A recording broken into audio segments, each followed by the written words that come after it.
Jim, I've told you this before, man. What? It doesn't matter how many push-ups you do. It's not going to get bigger. I don't know that. Have you tested? That's not how push-ups work. I don't think that's been verified, mate. I googled this. If you want it to get bigger, you need surgery. That's expensive. I'm not going through this with you again. I've got something to do.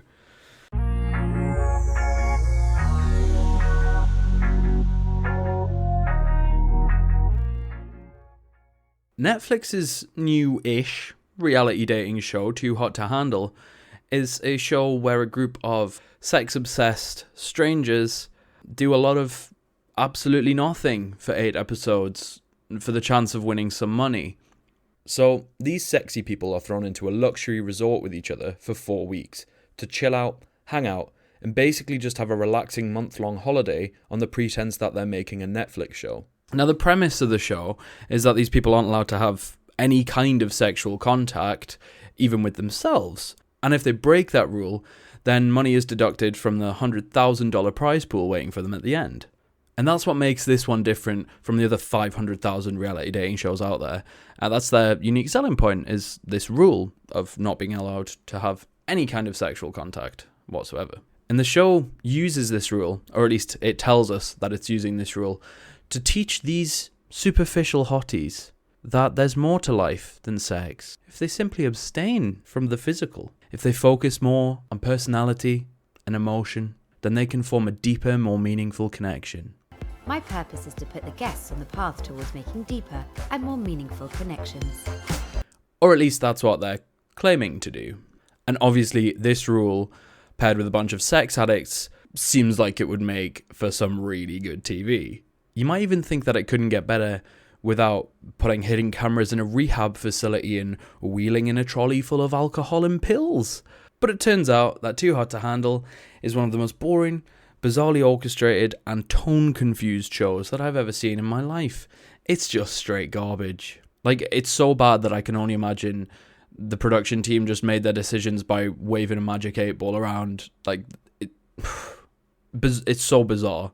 And there's going to be spoilers in this video about Too Hot to Handle, so if you really want to watch it, and I wouldn't recommend you do, to be honest, then go and do that now before you watch this video, because I'm going to be talking about all of the things that happen in it. There's not many things that happen in it, but I'll nevertheless be mentioning them, so enjoy.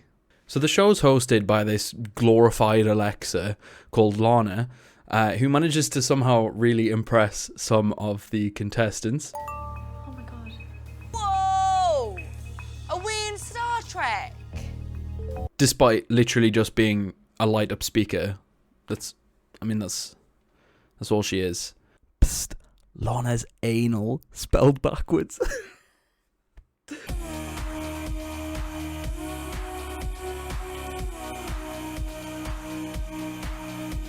They just couldn't leave that hilarious joke out, could they? Fuck me. But it's also kind of hosted by Desiree Birch. She at least does a voiceover for a lot of the show. So I'm kind of confused as to why they didn't just get Desiree Birch to host the show, but instead opted for this weird AI thing. Maybe it's because Desiree Birch isn't named Lana and they just wanted to get that anal joke in there. So Lana tells the contestants when there's been some kind of rule break or when something's going to happen, and nothing really happens, so Lana's job is pretty easy. So you might be thinking, with this fancy technology and this foolproof premise, how this show could fail so badly, because it seems like it would be amazing TV. And so I've split it up into a few categories, the first of which being the contestants. Let's talk about them.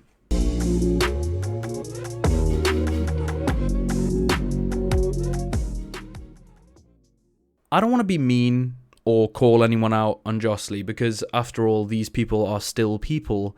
But Christ, do they make that really hard to believe. Like, for the most part, they seem more akin to the sex robots from Futurama than actual people. Billy, do you want to get a paper route and earn some extra cash? No thanks, Dad. I'd rather make out with my Monrobot.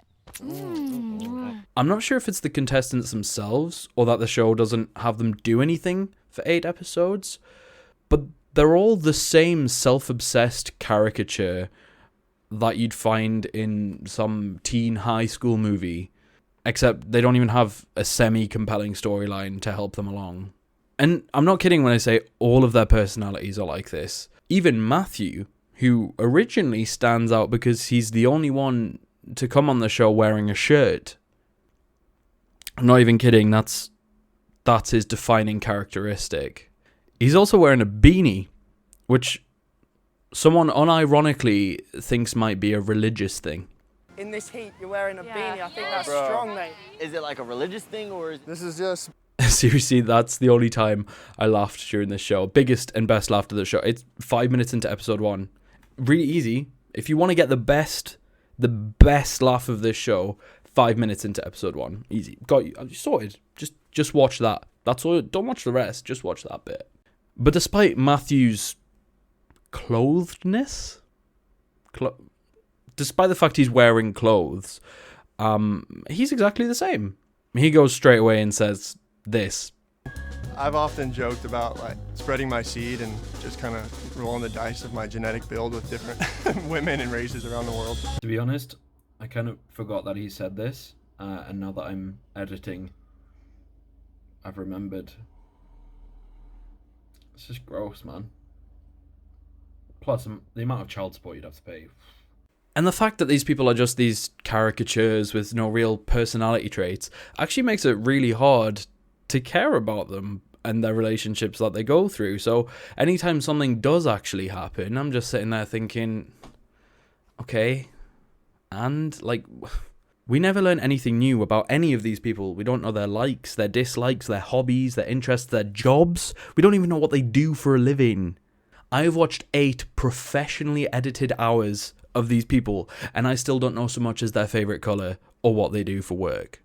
We know where they're from and what they look like. That's it.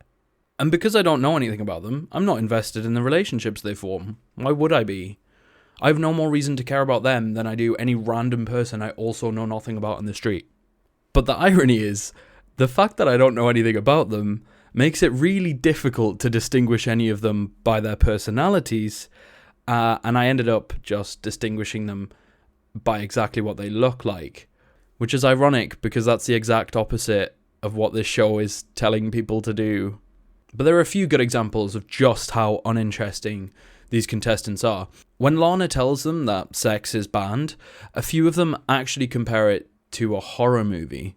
You will have to abstain from sexual practices for the entirety of your stay. if they could have made a horror movie, like, this is it. This is the worst horror movie you could ever think of. It's like I lost my mom. Like, I'm so sad. Oh, I'm sorry. You're essentially being paid to have a month-long holiday in a paradise resort, and you're comparing it to a horror movie. Can you seriously not think of anything else to do but have sex? Do you have no other hobbies? Do you read a book, for fuck's sake? Read a book. No thanks, Dad. I'd rather make out with my Monrobot. Do you have nothing else in your life that you're interested in? It's as though their list of hobbies goes 1. Sex. 2. Aerobic respiration. 3.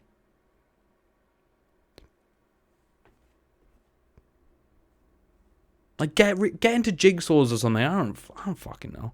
In their defense, though, I can see how it would be a little bit like a horror movie, albeit one from the 1920s, where the main source of terror comes from having to view women as people and not as objects of sexual gratification. You'll have platonic friendships with women. This is crazy, bruh. Platonic friendships with women. Platonic friendships with women. Another example is that the show has these workshops that they send the contestants on, and they're designed to help the contestants grow and develop. And one of these workshops is called Rebirthing. Your partner should write on your skin the most hurtful words you have been called in the past. They're all told to write hurtful words on their body in body paint and then run into the sea and wash them all off because they've been reborn as different, better people. Which is total bullshit. Total bullshit. That's not how you change. It's just not a thing. I get the feeling that this particular workshop tries to humanize them a bit, and that's good. I want to learn a bit more about them. I want to know about their lives and the conflict that they've had to face. And this should give us a little bit of an idea of that and how they've developed as people over the years. Although this does occur in the last episode of the series, and we're only now finding out anything about them. Why? Why the last episode? What word is going to go on your arm? False. Selfish? Arrogant, dick prick, slut, things I've been called. Moody. Lazy. Cocky. Okay, but some of these words, man, like, if these are the worst things that people have been called in their lives, some of them clearly haven't played Xbox Live multiplayer at its peak, and it shows. Seriously, you're a fucking ugly little cunt, mate, and if I ever see you, I'm gonna fucking slit your fucking face wide open, yeah? It's cold.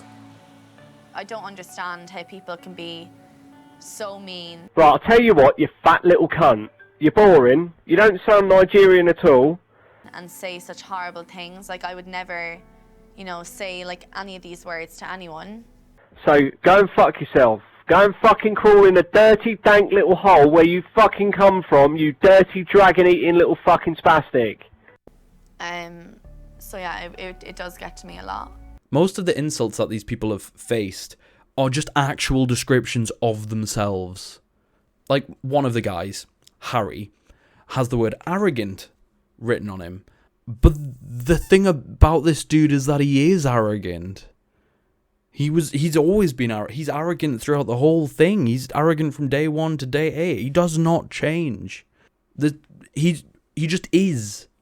It's not an insult. That's just a description. Like, he always says that he doesn't care about the money, which is shared for the whole group, by the way. They share the money, so if one person breaks the rules, everyone loses money. He says he doesn't care about that, and he says that the only thing that matters is his relationship with another contestant, Francesca, and nothing else matters. Today, I couldn't give two shits about Lana's rules. It's just blatant arrogance. Like, he's smug the whole way through. Can't wait to have that by my fucking self, because everyone in here sucks.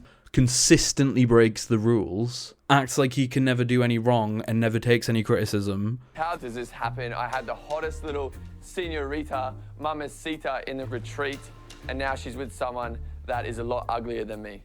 He compulsively lies. She kissed me. I'm gonna kiss you, and then it's just gonna be on. After this whole process, which was supposed to help him develop, he's exactly the same. Really, if it's that hurtful to you to be called arrogant, consider changing how you act. Like, washing the word arrogant off your skin on a show that also happens to be a permanent record of you being arrogant over and over again, repeatedly, is not going to change anything. Like, when the worst thing you've been called is just an accurate description of yourself, you're not shocking anyone with, like, a brave story of resilience. Everyone knows. It's just dull. Like, yeah, we've seen this, man. You didn't have to write it on your body for us to know. And another guy, Kells, has the words "not bothered" written on his skin. What does that mean? Not bothered about what? And in what sense is that hurtful or an insult? I'm not bothered about lots of things. I don't care about football or the stock market. But if someone came up to me and went, "Adam, you're really not bothered about football or the stock market," I'd be like, yes, that is correct. Yes. I wouldn't carry it around like a cross to bear until I reveal it on TV to everyone about how what does it mean? Like, does he mean uncaring or like aloof? Why not just write that? Is that the worst thing someone's ever said to you?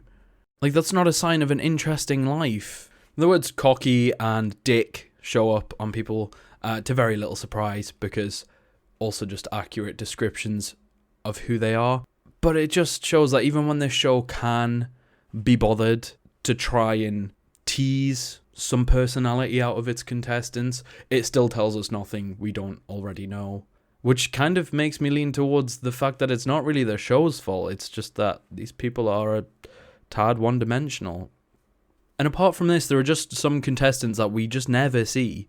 They even add a guy in. They add another person in episode 3 named Bryce. And he does nothing. He's barely a thing for the rest of the show. Presumably they added him in to mix things up a little and to add a new level to something. Nothing. Not one interesting thing. And is it just me, or does this guy look a little bit like someone's dad? Like he's gotten on the wrong boat. Like, I don't know what it is. I half expected him to rock like socks, like white socks and sandals at some point. He just looks like a dad to me. I don't know. But one of the episodes is even called The Bryce Isn't Right. So I'm sitting there loading it up thinking, good. We're going to get some stuff about Bryce, the new guy. We're going to learn a little bit about him. He's in it for 2 minutes. He's in that episode named after him. He's in it for like less than 2 minutes, if that. Why did you name the episode after him? You know what else happens in the same episode? They add 3 new people into the show.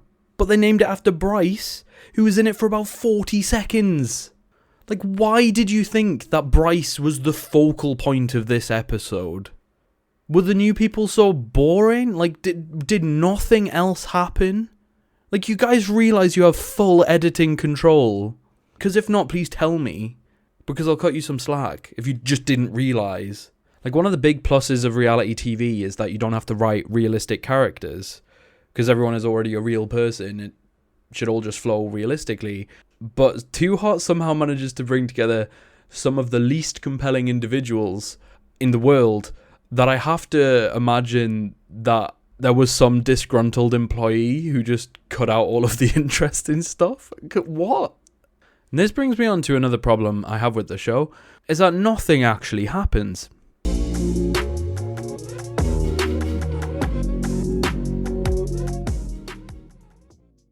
And by this, I don't just mean that the contestants don't do anything. The show just gives them nothing to do. And so there is no interesting stuff. The show is just watching people kind of sit around in this resort and occasionally do a date or a workshop, but they're not even in every episode. So sometimes there's nothing. But for some bizarre reason, when there's any kind of drama or tension or interesting plot that sprouts like the beautiful flower that this show needs, Too Hot just pours weed killer all over it and just smothers it. Why? Use it. You need all the help you can get. Use your contestants. For example, 2 of the contestants, Harry and Francesca, break the rules pretty early on. They kiss. And Harry is pretty pushy about the kiss, but decides to tell the rest of the group when they find out there's been a rule break that Francesca was the one who instigated it all. But it was actually Harry. In the heat of the moment, I've told the boys that Francesca's actually kissed me, when I'm pretty sure I may have initiated that. So who kissed who? Huh? Because you said Frankie kissed you. Right. He said I kissed him. Yeah. Fact. The group believes Harry and directs all of their stern looks and shaking heads and their disappointed sighs and very little else towards Francesca, even though it was all Harry. Francesca decides to get revenge on the group by kissing another contestant, Hayley. The fact I'm remembering all of their names is something I'm both proud and ashamed of. But Francesca and Hayley kiss in order to deduct more money from the group, but when the group are told that there's been a rule break, Lana doesn't tell them who it is, and so mystery ensues. Who broke the rules? They didn't own up to it. Francesca and Hayley, they're staying silent. They want this to go on for as long as possible. They want to stir that pot. I mean, look at how hard they're trying. Look at these acting skills. What? I'm in shock right now. Like, this is crazy. So no one owns up, and finally, we've got a little bit of suspense. Will the culprits be caught, or will they continue this reign of terror? Who knows? So in a rare appearance, Matthew, who suspects Hayley and Francesca because he sees through their acting, he decides to look into it and start an investigation. Someone here that is not telling the truth, and I have to get to the bottom of this. Honestly, wouldn't be surprised if Hayley and Francesca made out.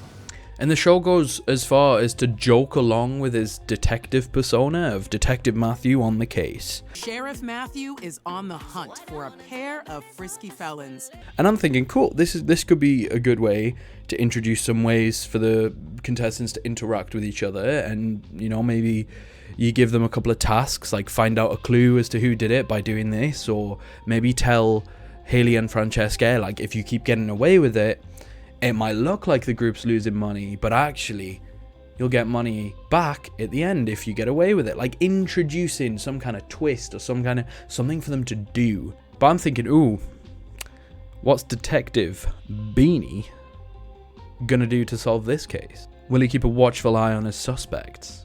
Will he launch an interrogation? Will he waterboard? Please waterboard them. Oh, what's this? Lana, was it Haley and Francesca? Affirmative. So he just asks Lana. Huh? There's no interrogation, no drama, no hoops to jump through. So if the rules are broken ever, will Lana just tell me if I ask? So there's no investigation, or he just asks the omnipotent Alexa? My disappointment is immeasurable. And my day is ruined. Fuck me, this show is boring. Why lean into the whole detective thing if you're just gonna throw it away the next second? Why not have Lana say something like, well, I can't give you that information, Matthew. You'll have to find it out yourself. Here's your gun and your bat. Not like, it's so bizarre that they would set that up just to shoot it down immediately. Like, why play along with this detective fantasy if you already know, because this is all editing, this is all post-production, that he's just going to ask Lana? You know that he does. You're editing it. Like, it's the equivalent of Sherlock Holmes just Googling, who did crime? Who did the crime, please? Please tell me, Google. Culprit found. Like, why give me hope? Why give me hope? Too hot. Like, this show was so close to giving them something to do. Why not do something? You have 8 50-minute episodes to fill. Use the time. Instead, the show just uses Matthew to make a repeating joke about how he looks like Jesus. Because he's a white man with a beard and long hair. And he looks like Jesus. In the same way that every white man with a beard and long hair looks a little bit like Jesus. In fact, just look at how many times they do this throughout the whole series. He does kind of look like Jesus, though. I bet he'd do well on Christian Mingle. And we have Jesus. Of course, Jesus is the first disciple of Lana. I guess miracles do happen when Jesus is around. 3 wise men, Jesus. I will turn this water into wine and feed you bread if you just keep your penises in your pants. Yeah! Jesus. Rock and roll Jesus. I guess this is how the disciples felt when Jesus left. Oh, you are wasted as a religious leader. You suit being a sex cop way more. Oh, Jesus, you naughty, naughty boy. Jesus has left the building. Although he'll probably just disappear for a few days and then show up again on Sunday. Classic Jesus. Look at that. And by the way, Matthew was only in 6 episodes because he got bored of the show because nothing was fucking happening. Your contestants are leaving. They made that joke that many times within 6 episodes. And then he left because he got bored because nothing was happening for him. In order for me to progress and kind of get to that next level of personal growth, I would have needed to make an emotional connection, and that just didn't happen. There just isn't anybody here for me. It's time for me to go home. Because he didn't feel like he was developing enough. Because nothing was happening. A contestant on this TV show left 2 episodes before the end despite a cash prize because he was so bored. He was too bored to win some money. That has to tell you something. And this is just one of the times when the show gets my hopes up about something happening and then just throws it out the window. Like, I can't understand why they wouldn't do something like challenges or tasks because it's not even outside of the realms of reality TV. Look at something like Big Brother, for example. Like, I know it's not a dating show, but the premise of Big Brother is to put people into a simulated house and literally just watch them. Just watch what they do. It's literally just that's what Big Brother means. It's just surveillance. It's just watching somebody. And somehow it has 15 seasons. But I think a lot of that success has to do with the fact that they incorporate tasks and challenges into the show for the contestants to do. They utilize their contestants. Like, they have to do a weekly task to earn nice food, otherwise they just get rations. And that in itself makes the weekly task a point of contention.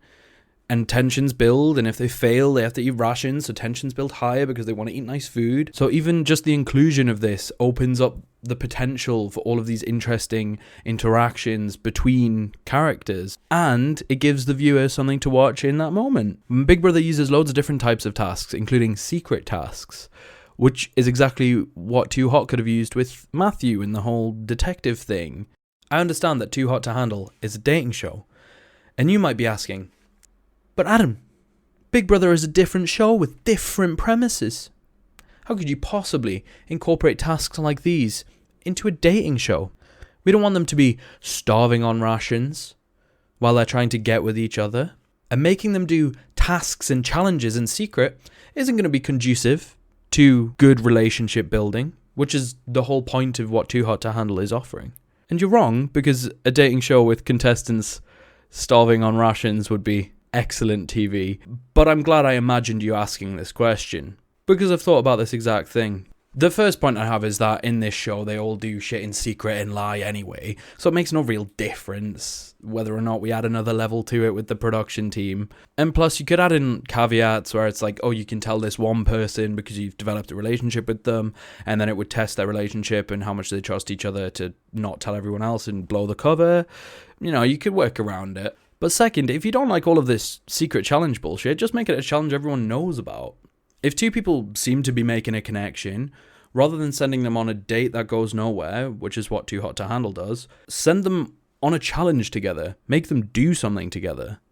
Like, allow them to do a challenge to win something for themselves and their partner, or build them up to do something uncomfortable or difficult for the sake of their partner and not for themselves. See how far that connection's developed through the challenge. Or maybe, like, kidnap one of them and then force the other to kill one of a selection of innocents in exchange for their partner's life. The point is that the challenge would open up this person's personality and we'd see a lot more of them, and you'd get to know them a lot better, and they would get to know each other a lot better. And it would also allow a person to show just how much of a connection they've developed with each other, rather than this stupid shit that Too Hot does.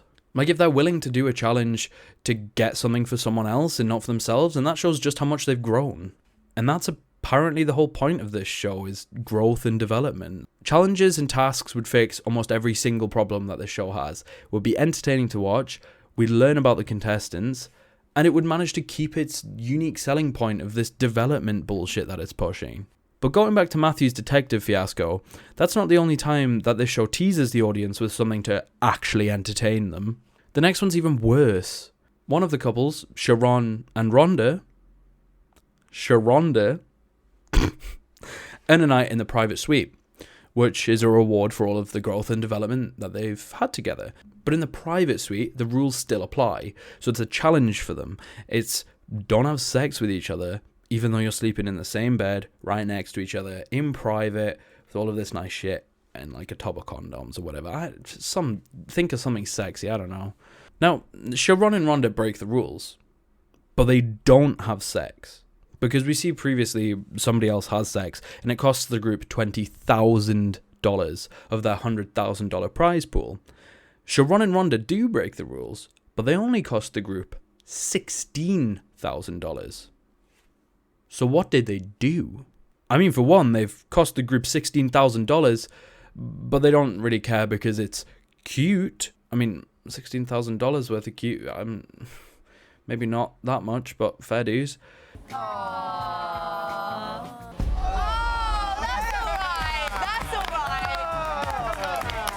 If you guys feel like there's a connection, make it rain.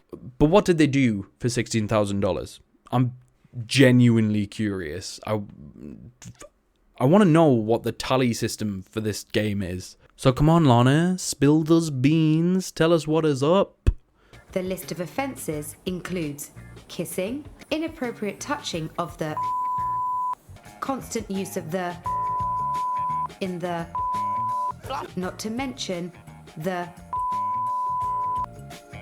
or not. Just bleep everything out.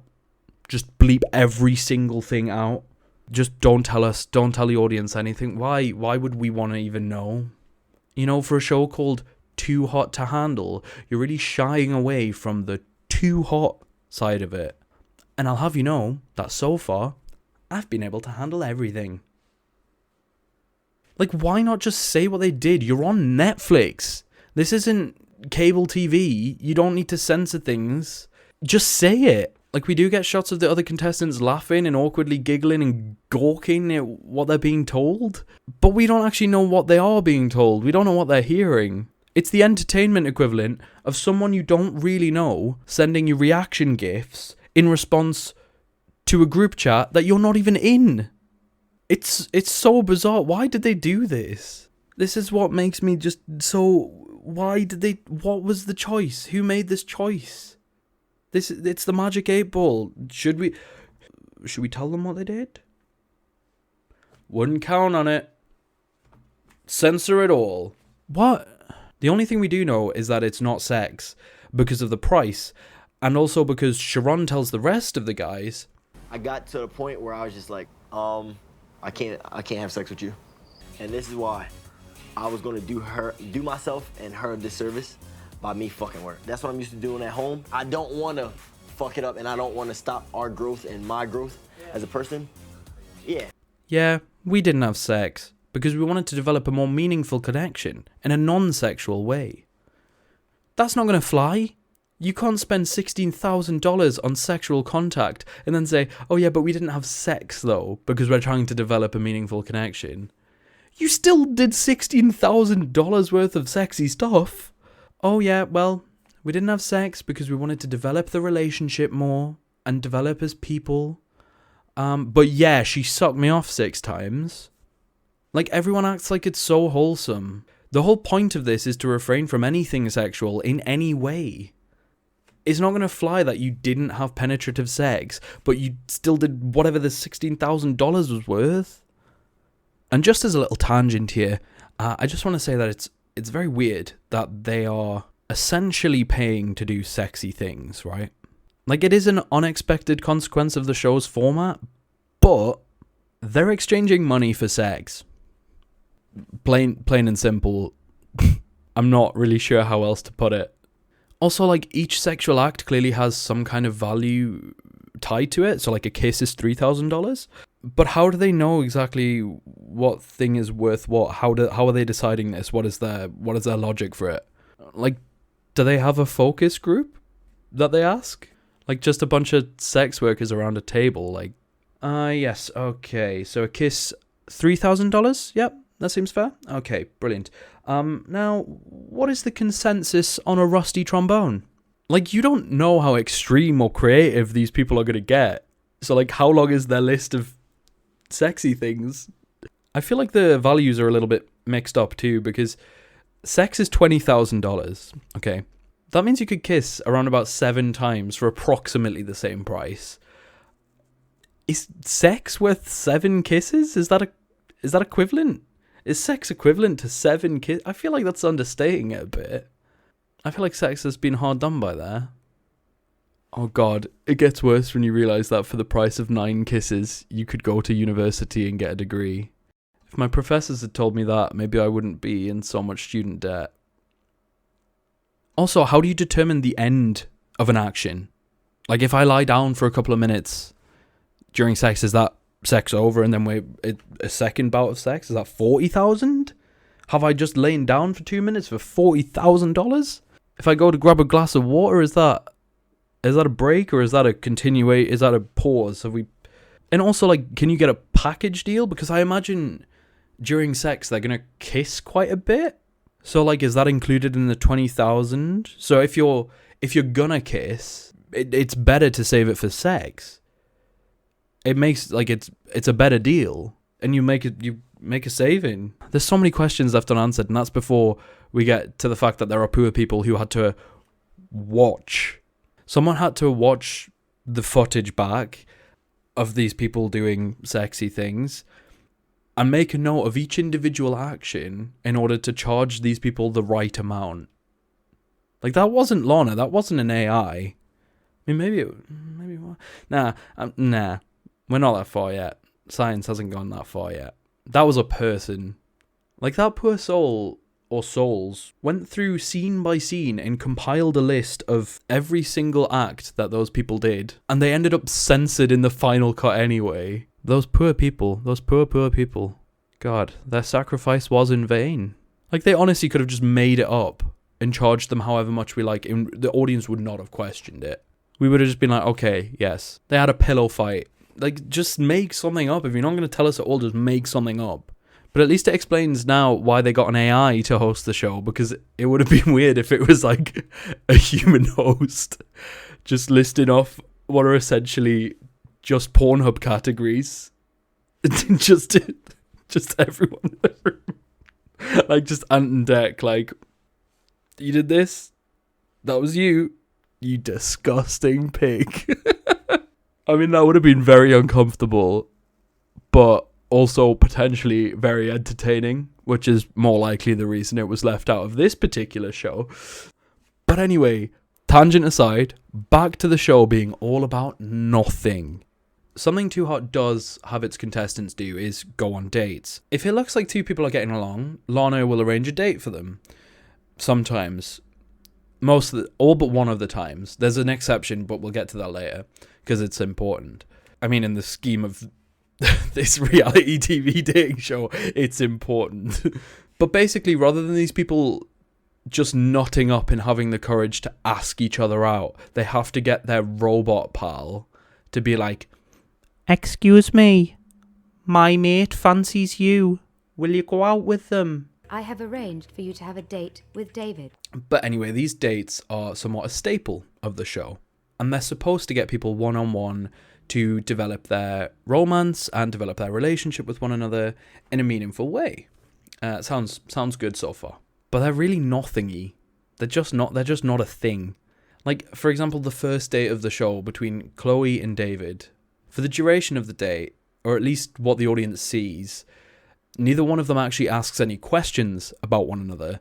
Not what they're interested in, any hobbies they have, where they're from, or what they do for work, or do they believe in aliens or God, or that vaccines are a government conspiracy designed to plant tracking microchips in us and bring about the New World Order.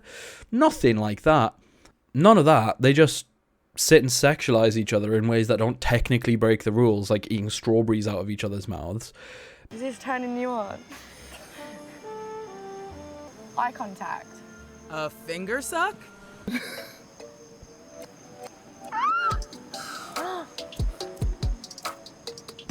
Now, don't get me wrong, I'm absolutely fine with this. If this is what these people want to do and they're attracted to each other in that way, fine. Vibe with it, boys. You don't have to get to know everyone. I don't mind that they're into each other and they want to explore that physically. My problem is that the show commends this whole date where they basically just sit and sexualize one another as a successful development of their meaningful relationship, and it's just not. Don't pretend that it is. It's fine, but it's not that. We haven't lost any money. Yeah. And we've made a deeper connection with each other. Yeah. Lana has given them a taste of how things could be. We'll call that a 5 out of 10. But all journeys have to start somewhere, I guess. They didn't learn a single thing about each other or their feelings for each other. They maybe learned what each other's fingers taste like, but that's not a thing. It is fine. I'm fine with it, but don't try to tell me that I've just watched something I didn't watch. It feels like the show has placed so much emphasis on the growth and the development of these people in their relationships, so much so that when there isn't any development or growth, the show just pretends there was. This isn't the only time it does this either. It does it multiple times. And it does two things. One, it makes it really boring, because I'm constantly being told to invest in these people's development and that that's the whole premise and the whole point of the show, but it doesn't actually happen. so I'm left wanting. It's like if your parents tell you they're taking you to Disneyland and it's all about the rides and it's all about the magic and it's all about the characters and you get really excited about the rides and the magic and the characters, and then it turns out your dad has a gambling problem, can't afford to take you to Disneyland, and instead you end up spending your summer holidays in your Uncle Billy's rusted old caravan with one dodgem propped up on some bricks. And number 2, the show decides it's a good idea to just ignore that I just saw what happened. It's telling me there was development, but I just saw it. I just watched it. You edited it. I just saw the date. It actively tries to deceive me into fulfilling its goal. And this is the biggest problem I have with Too Hot. It's just weird and deceptive.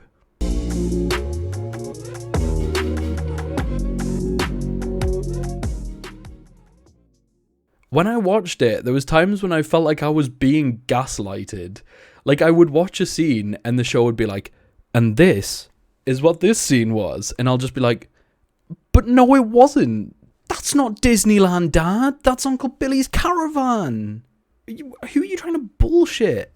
Like, I wasn't sure what it was even trying to do all of the time. Sometimes I felt like it was a traditional reality dating show with all of voyeuristic pleasures of watching its contestants squirm uncomfortably. The show was laughing at its contestants and expecting me and encouraging me to join in with the laughter. If she wants to be like that, that's fine. Like, all the best to her. All the best. You're not writing a letter, Kels. You just got dumped. Kind regards, Desiree. But at the same time, it was telling me it was helping these people and that their development was the whole point. The purpose of this retreat is to help you gain deeper emotional connections in your personal relationships. But for one, I mean, a Netflix reality dating show doesn't really have any authority to tell us about romantic or personal development anyway. It has no authority to tell us what's a good relationship. So the show's flawed from the start. It doesn't have any actual authority. But it's in trying to tread the line between laughing at these people like a traditional reality TV show and pretending that it's helping them, like it's their mentor to some higher, more meaningful relationships, that the show really falls down. The first hint of this odd dichotomy is that the contestants are working towards a cash prize. And that's typical reality show stuff. But then it adds this layer of caring about their developments and the relationships they make on top. And both of these things, the cash prize and the development, are things the show tells us are products of them following the rules and abstaining from sexual activity. So the problem with this is that it soon becomes apparent that it's impossible to tell whether these people are following the rules for their own personal development or to win a cash prize. It doesn't matter whether you're the hottest guy outside in the other world. It doesn't matter if you're the hottest girl. It doesn't matter if you have 300,000 followers. Do you know what I mean? Yeah. Right now, it's about what's in your head. If that's the lesson Lana wants to teach me, like, look, I'll pick money every time. I'm sure I can keep my legs closed for 100K. Which means that every time the show tells me that there's been some major development in one of the contestants' romantic and personal lives, I find it really difficult to believe, and I end up not caring about it. I end up not being invested in the development that they made because it might not be genuine. And this problem only worsens when the show introduces the green watches. When your watch is neutral, the retreat rules apply. When the watch is neutral, the house rules apply, but if it changes, then it... You'll probably change the color to give us a second to connect? Correct. When two people form a genuine connection, they'll be given a green light for a limited amount of time. They light up when a genuine connection's been made between two of the contestants, because Netflix has the power and authority to tell people what genuine connections are now. Thank you, Netflix, for your service. But these green watches allow the contestants to break the rules without any consequences when they light up. So they can have sexual contact when they see the green lights on their wrists. So we get the same problem. Are these people actually making genuine connections because they want to develop, or are they doing it for the green light so that they can have a free pass to do something sexy? I'm not hating this watch because it gives Kels and I a possibility to kiss. Sweet. Free pass to break the rules, so hopefully this bad boy goes green. Why did you add this in? This is such a bad way of measuring genuine connection. If that can even be a thing that is measured. Like, just because someone on the production team has gone, yes, that's genuine. What does that mean? Like, are we supposed to believe that? Or are we supposed to just think, oh, well, somebody on the production team has made that decision? That's not necessarily a genuine connection at all.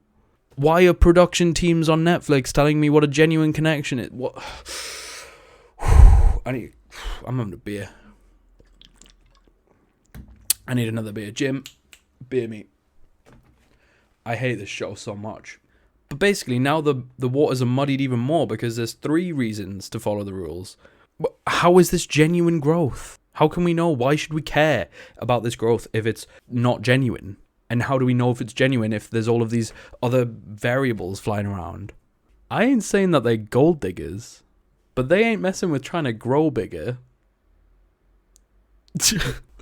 I'm really sorry. The show really doesn't help itself with this issue. And for all of my complaining about the contestants and my shit talking, I do think that there was one genuine connection. And it's between 2 guys who are friends. And it's not romantic. At one point in the show, 2 of the contestants, Sharon and David, are both interested in the 3rd contestant, Rhonda. Now, Rhonda has also shown interest in both of these guys. But rather than have a super macho, toxic masculinity fight to the death over Rhonda like real alpha males, David and Sharon decide to just talk about it. Like pussies. Don't think for a second that when I've been feeling things for Rhonda, that you haven't also been in my head at the same time. If you're serious about how you're feeling about Rhonda, then I will step aside. David talks to Sharon and lets him know that he's going to cut his relationship down with Rhonda because he cares about Sharon as a friend and he thinks that Sharon is better with Rhonda than he is. And he recognizes just how much it would hurt Sharon and it would hurt their friendship. So David has no other incentive than his friendship with Sharon to do this. At all. The prize money is a potential incentive, but none of the contestants actually know the criteria for winning or how to win at all, or anything about the process of winning. Winning? You starting to get the concept now? And most of them assume the prize is just going to go to one of the couples, so it's unlikely that David was thinking that. And so I'm convinced that this is a genuine connection in the show. This is one of the only things anyone does in the show that actually demonstrates a personal, emotional, or romantic development at all. And yet, the watchers don't light up for these guys. And I know it's because these guys aren't interested in each other romantically or sexually, and so letting them break the rules without any consequences would kind of be pointless, and it wouldn't really even be a reward. But the show just doesn't even really acknowledge this. It doesn't pat them on the back. It doesn't give either of them a reward outside of being able to have sex with each other. There are plenty more rewards than just being able to get with each other, guys. Remember this. This is what the show is trying to tell you, but somehow won't learn itself. The least that should have happened is that David and Sharon's watches light up. They realize their bromance has been recognized by the Netflix gods, and they have a big ol' laugh about how they're not gay, and they've never ever thought about it, and they're not curious at all, and they've never had a peek over the urinal. And then everything goes back to normal. For one thing, this would have given the show the charm and the character that it oh so desperately needs. And it would have just been a nice, wholesome moment of 2 of the characters who have gotten along and are friends with one another. Just becoming better friends. But most importantly, it would have shown that the show is actually switched on to the development of its characters and can recognize it even when it's not between a couple that has romantic or sexual potential. Especially considering the lack of sexual or romantic potential between these 2 contestants is exactly what makes their connection verifiably genuine. And that's how you know you can trust your bros. Because they're not in it for your junk. Well, actually, to be honest, women aren't in it for my junk either. So it's probably to do with the people you associate with rather than whether or not they're men or women.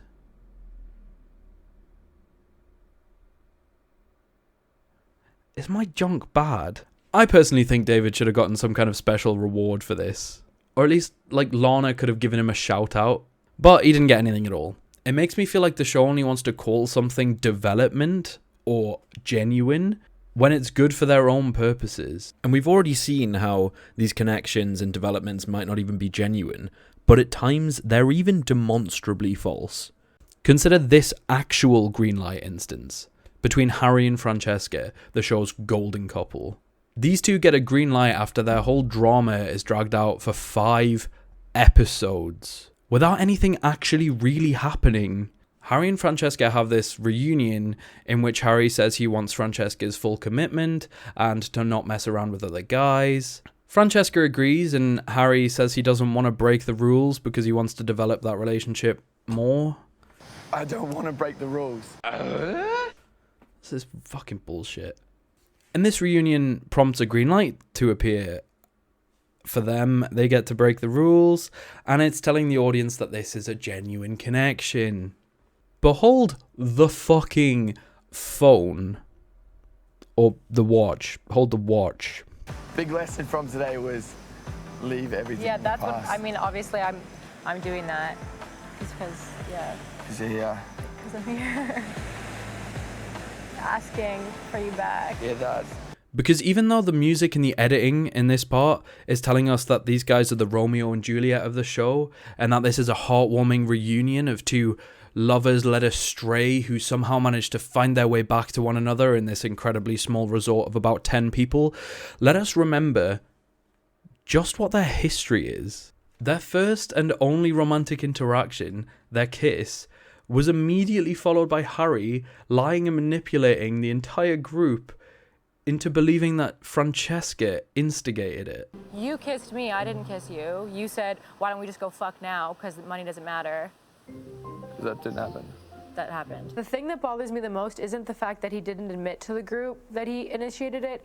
What bothers me the most is that he went out of his way to tell everyone that it was me. Harry continuously talks about breaking the rules and how he has nothing to lose, completely ignoring what everyone else there has to lose. Francesca is priceless to me, so $20,000 doesn't mean shit. Totally inconsiderate of the other people around him. Francesca moved on to Kells and used him to make Harry jealous, including going on a date with him and trying to kiss him despite him rejecting the idea multiple times. Wait, I'm waiting to get the green light. No, you're not gonna You can't spend any more money. And apart from this, they've just been avoiding one another and then complaining about each other in private. What romance am I supposed to be invested in? Very little has happened between them, and what have been ostensibly negative interactions. Like, am I supposed to be rooting for these two selfish people and their toxic relationship? Because according to Too Hot I am, because after this one conversation they got a green light, and I'm being told that this is a genuine connection. Just throw some inspirational music on and a couple of close-up shots of their faces, and apparently you've got a match made in heaven. Which you can do with any two people, by the way, to the same effect. Or even two people who actually deserve it.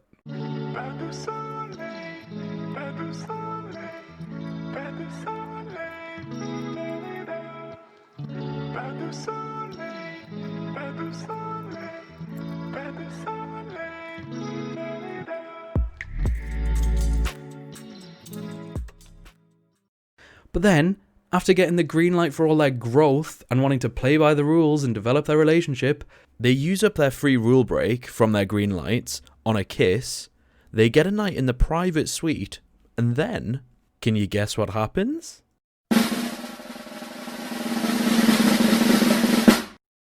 We had sex. They immediately break the rules. They have sex immediately. And I'm left wondering what little shred of authority this show has left to tell me what a genuine connection is. I don't want to break the rules. We had sex. You're not fooling anyone. Give up. But yeah, the show keeps on flip-flopping like this. Cares about them, doesn't care about them, cares about them, doesn't care about them. They throw some new contestants into the mix in episode 6. That's right, episode 6 of 8. 3/4 of the way through the show. 2 episodes before the end. Why? What for? But don't worry, it's fine. They end up kicking 2 of them out for not developing enough anyway. Like, it might have something to do with the fact that they were introduced 2 episodes before the end and had like a quarter of the time that everyone else did to actually do any development. It's like sending someone into an exam with like a quarter of the time left and then just failing them for it because they didn't do enough work. What? Anyway, these new people are introduced to act as temptation and disruption for some of the other contestants, and the show calls them grenades. You know, those weapons that are specifically designed to damage people in their environments. Specifically, weapons that are used to push people out of more comfortable situations and into the open, where you can more easily shoot them in the face. Yeah, those ones.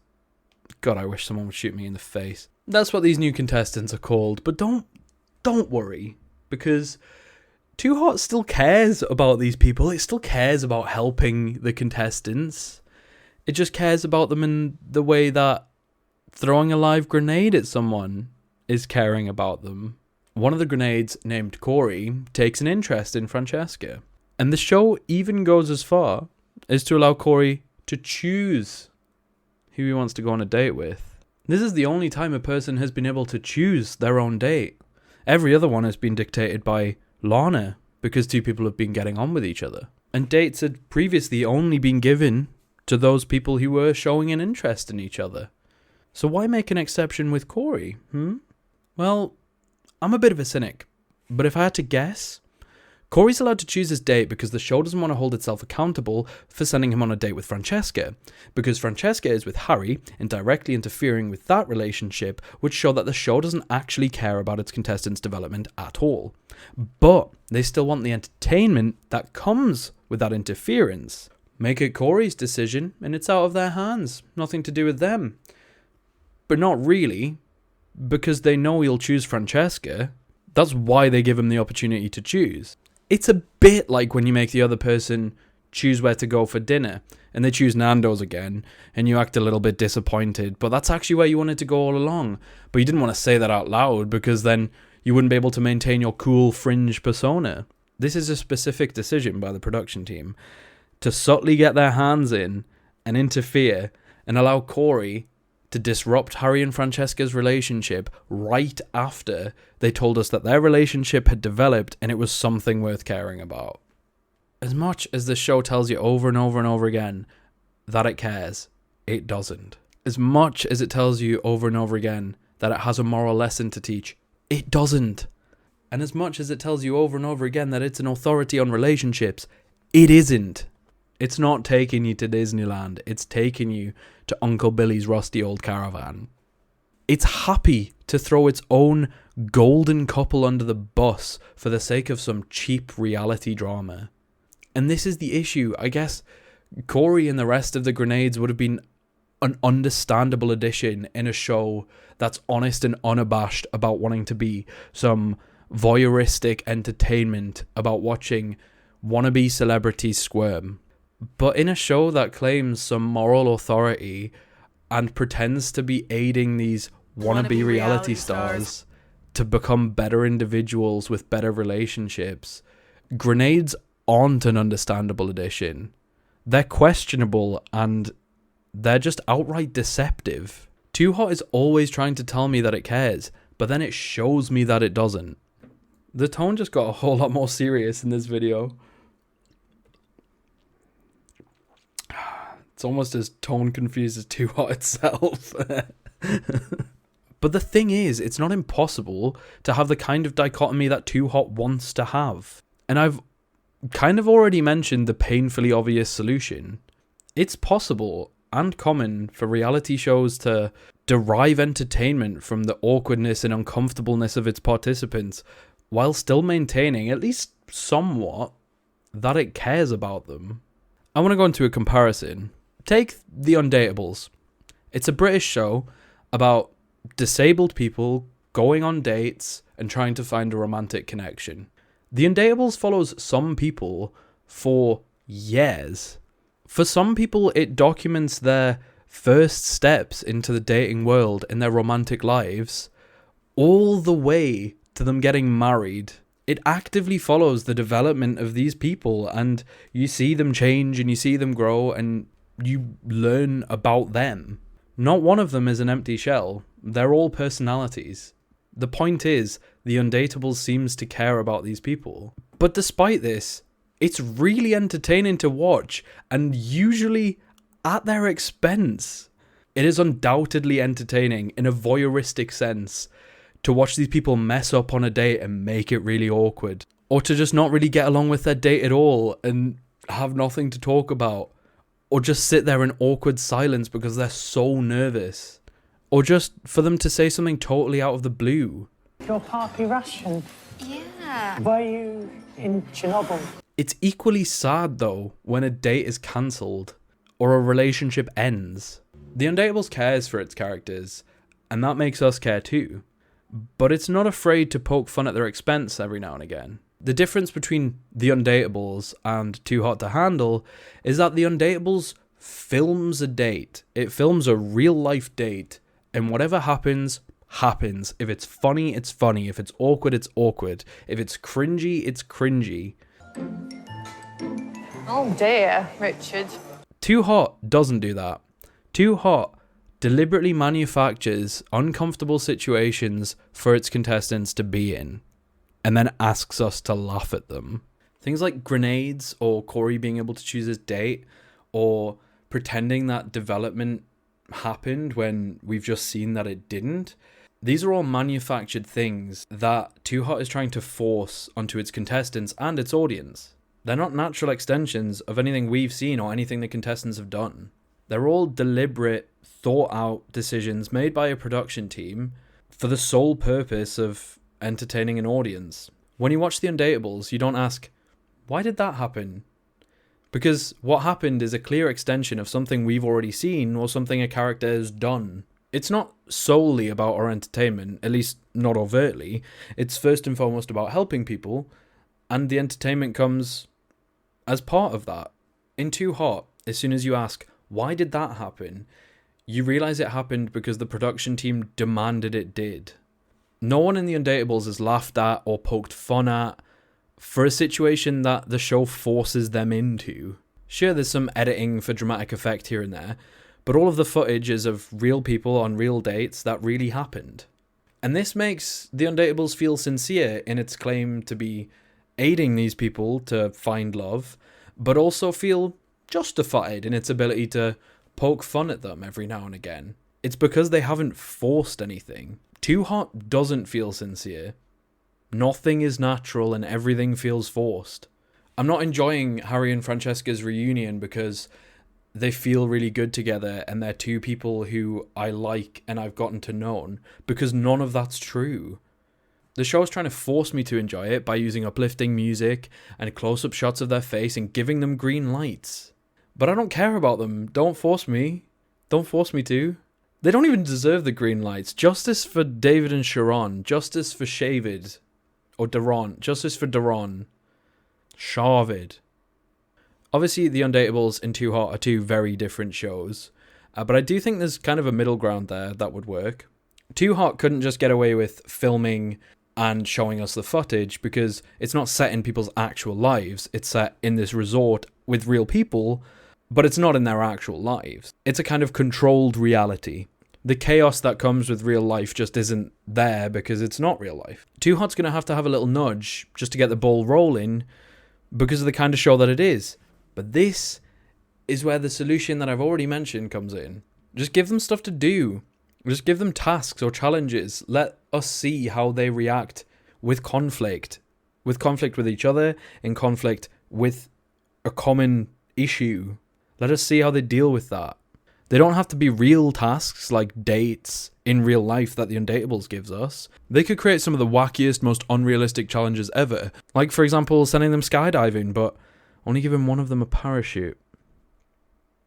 There's an audience out there for it. Either way, the task doesn't matter. What matters is how they react to the task. It's not the fact that there's a date in every episode of The Undateables that makes it interesting. What makes it interesting is the way that people react to the dates and the different things that happen on the dates and the different personalities blending with one another to give us something unique every single time. That's all it needs. It's reality TV. It's look what these people do when we put them on TV. It's not look what our production team can shoehorn in.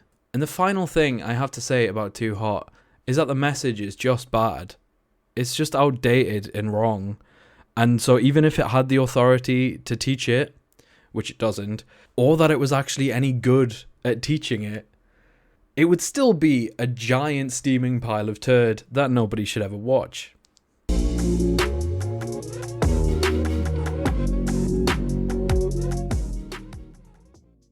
The message that Too Hot is trying to give is that if you focus on the personal and the emotional, then you'll have more meaningful relationships if you leave sex out of the equation. But that's not always the case. That's just false. You can do both. You can have sex and get to know someone. They're not mutually exclusive. I'm just going to use a quick example from the show. There's a woman's only workshop about appreciating your yoni, which is your genitalia. After the workshop, Chloe says she realizes she can't just give her yoni to anyone.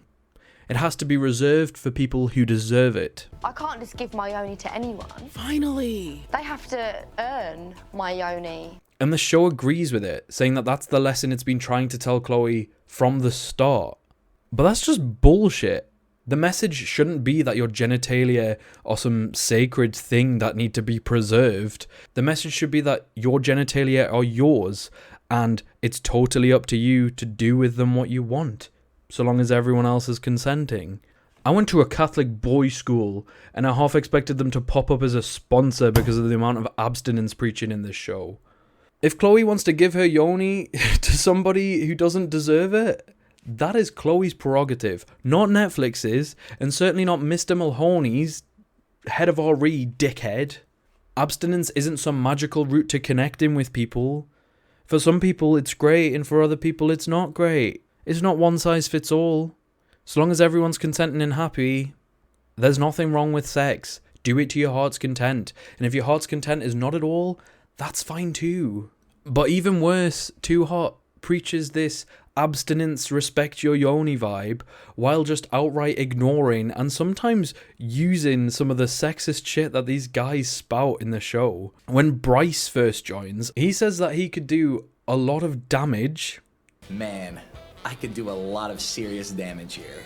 Guests are reminded that any breakages to property or persons during their stay must be paid for in full. Ugh. And then makes a blowjob joke out of Chloe's name. He calls her Blowy. I looked at Chloe this morning and I'm thinking, hashtag blowy. And then the show uses hashtag Blowy. A big step with Chloe. I know, right? Or should I say hashtag blowy?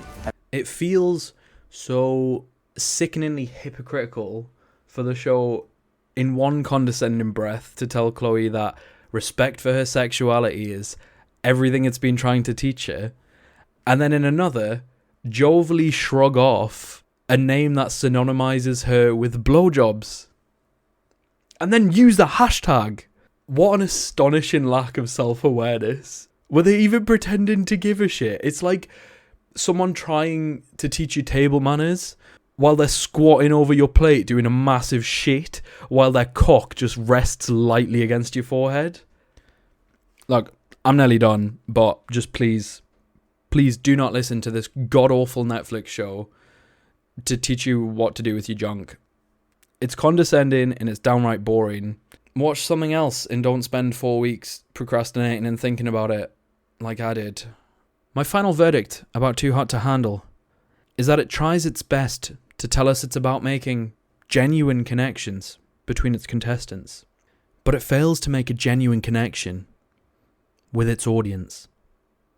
Oh, and obviously every single relationship from the show has ended because it was a terrible, terrible, terrible environment to try and build one. Ironic. Anyway, that's going to do it for this one. I don't know how long this video is going to be, but I've had to re-record some parts of it because the footage just died, and it's probably, looking at it, going to be around about half an hour long. So you could have spent half an hour doing something productive or enjoyable, but you spend it watching this. But if you enjoyed it, that's fair enough. Leave me a little cheeky like. Leave me a little cheeky comment. Justice for Shavid. or Daron. Is it Shavid or Daron? Tell me. And leave a little subscribe and turn on that notification bell so you know when I make a new video, which will probably be in like 4 years or something when I get round to actually putting some effort into something. So, yeah. Thanks for watching, eh? Cheers. Big shout out to Jim for helping me with this video and for letting me sleep with his wife. Netflix, please hit me up so I can produce your next reality dating show, because I think I had some stellar ideas. Anyway, see you later, nerds. Enjoy your lives. Later, nerds.